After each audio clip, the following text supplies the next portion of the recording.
Hi everyone. Now we are going to go through this assignment answer. So for assignment F1 question 15.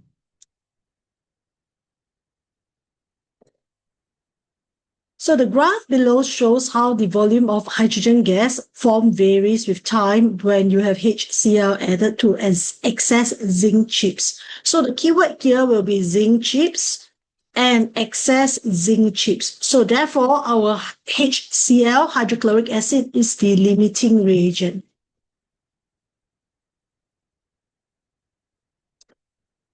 All right. So the first part of the question asks you to explain the shape of the curve. So what are we seeing in the curve?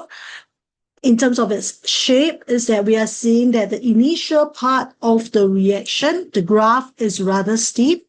So we are seeing this part is rather steep at the start. And as the reaction proceeds with time, we are seeing the gradient becoming more and more gradual.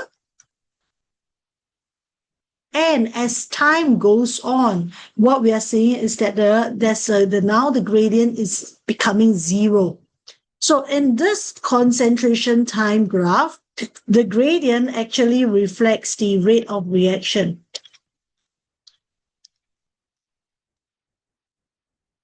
So if we are going to present our answer to this question, analyzing the shape of the curve, we can tell that the initial rate of the reaction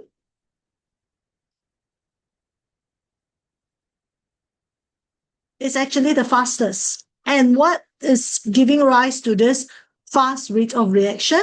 The fast rate of reaction is attributed to the high concentration of HCl present in the solution. So the initial rate of reaction is the fastest, as shown by the steepest graph. Okay, as shown by the steep gradient of the graph.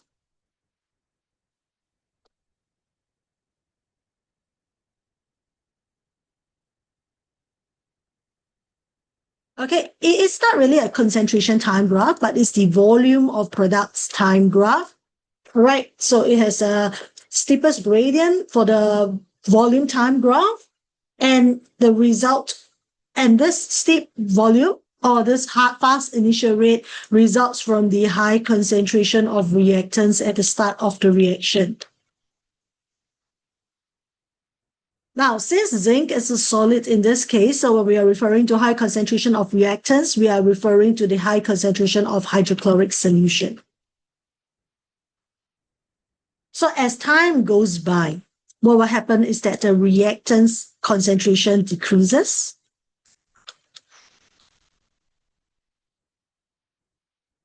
And with a lower concentration of reactants, the frequency of effective collision decreases, and hence the rate of reaction decreases. So we are seeing that as the concentration of the reactants decreases, the reaction is slowing down.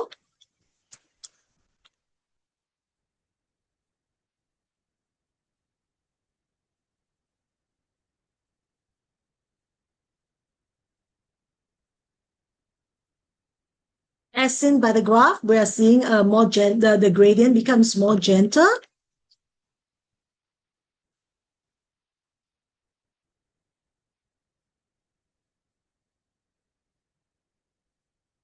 So when concentration decreases, reaction rates slow down as a result of less frequent effective collision. So from this graph, we can see that trend by looking at the gradient of the graph, which is getting more gentle. And then towards the end of the reaction, what we are seeing is that the reaction actually stops. So the reaction stops as the reactants are being used up. In this case, the reactant that is used up is HCl.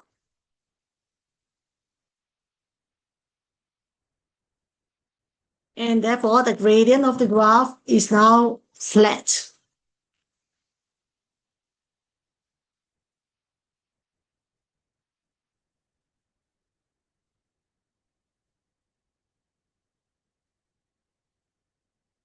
Okay, so this is how we describe the shape of this graph as the reaction proceeds.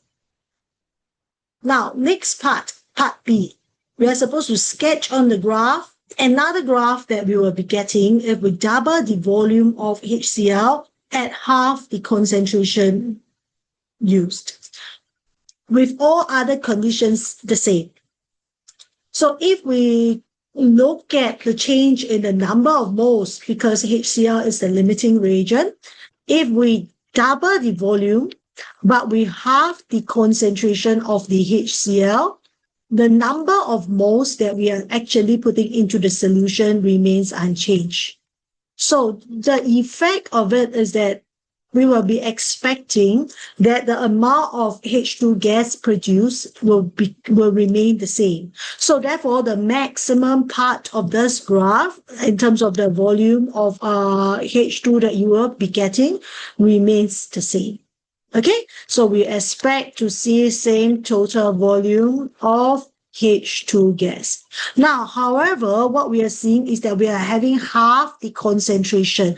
And from what we learned, concentration affects the rate of reaction. Rate is dependent on the concentration of most reactants, because the more concentrated you are, the higher the frequency of effective collision. So the concentration decreases. So we are expecting the rate of reaction will also decrease as a result. So we will expect to get a more gentle graph that will end at the same point, something like this. Okay, a more gentle graph that ends at the same point. Now, explain why the shape of the graph is different. So we are our explanation to why the graph is now more gentle is because we have a slower rate of reaction,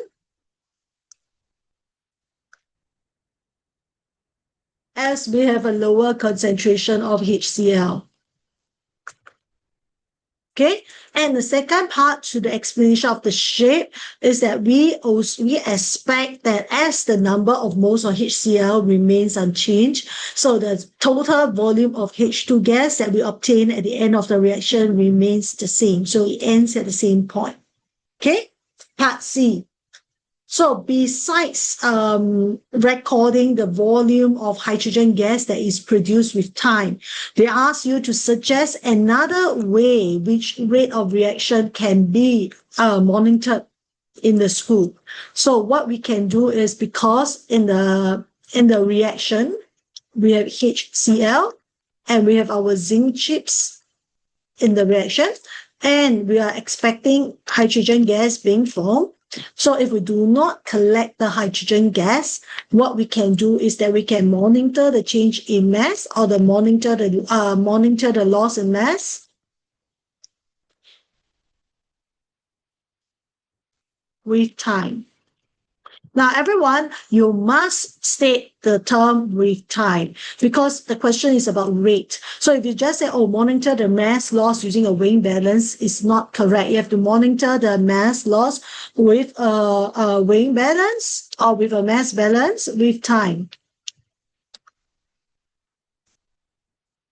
All right, that is if it's an open system, then hydrogen gas will escape. But let's say if you are looking at a closed system where you close the vessel, then we will expect that the pressure we can monitor the pressure changes with time, or we can monitor the pressure increases with time using a pressure gauge. So the key thing that we are looking at here is we need to state the parameter that we are monitoring, which is pressure, and then we have to state with time and state the instrument that will support us in this measurement. All right, and alternative answer will be, of course, since there's HCl and HCl is an acid, we can also monitor the pH increases with time. Because as HCl is used up, we expect pH to increase. Monitor pH increases with time using a pH meter.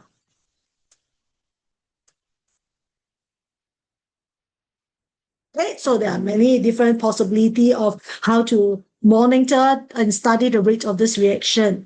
Next, we'll move on, defining the term of activation energy and state a reason why the reaction takes place at a fast rate. Now, take note, these two parts to the question: define activation energy, and next, state one reason. So if you are expected to state one reason, you cannot list more than one.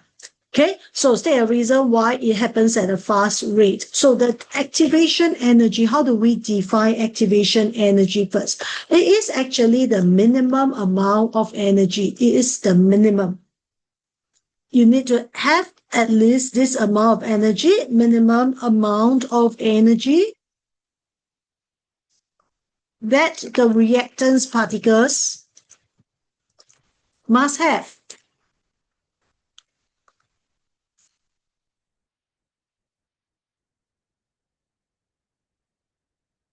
All right, so that's the minimum amount of energy that any reactant particles in the reaction must have when colliding in a collision, so that it leads to an effective collision.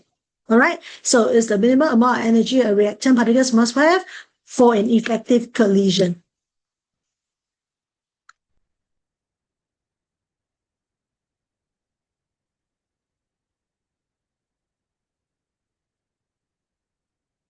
All right, so that is the definition of activation energy, EA. Now, the next reason is, why is this reaction taking place at such a fast rate at room temperature? So at room temperature, we are not even heating it. So it's still happening quite rapidly, which means that the particles must have enough of that energy, right? Particles must have energy that is sufficient. So therefore, what we can conclude is that for this case, it's likely that this reaction has a low activation energy requirement.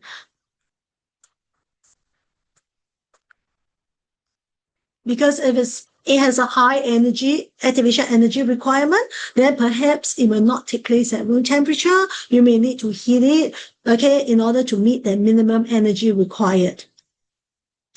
All right. Okay, next we'll move on to part E. All right, state a change in the experimental conditions that will result in a faster rate of reaction, but giving you the same volume of hydrogen gas. So it's very similar to what we have done earlier, right? So we could have, in this case, you halve the concentration, but you double the volume. So of course, we could do the other way around. We can double the concentration and halve the volume. Okay, that is one way. Okay, so we can consider double concentration with half volume, so that the number of moles remains unchanged for the limiting reagent of HCl. Of course, if you think that that is quite troublesome, you're going to do a lot of changes to the reagents. Another way to give you a faster rate of reaction will be to increase the temperature of the reacting mixture. So when you increase the temperature of the reacting mixture, you actually gives more kinetic energy, and there will be more particles which can meet the minimum activation energy requirement for effective collision to take place. So we can use a higher reacting temperature. We can also put in a catalyst if you know what catalyst to use for this reaction. But let's say if you're not very sure, I think it's better not to put that answer down. So what you can do is that if you read the question, right at the start, we were using zinc chips, which has a small surface area. So if we, for solid, if we increase the surface area, we will be able to increase the rate of reaction for solid. So we can actually use powder zinc to increase its surface area. So this surface area aspect is only for the solid reactants. Okay, so you can try any of this possible change, but you just need to state one. Okay, and of course the last one is to use a catalyst,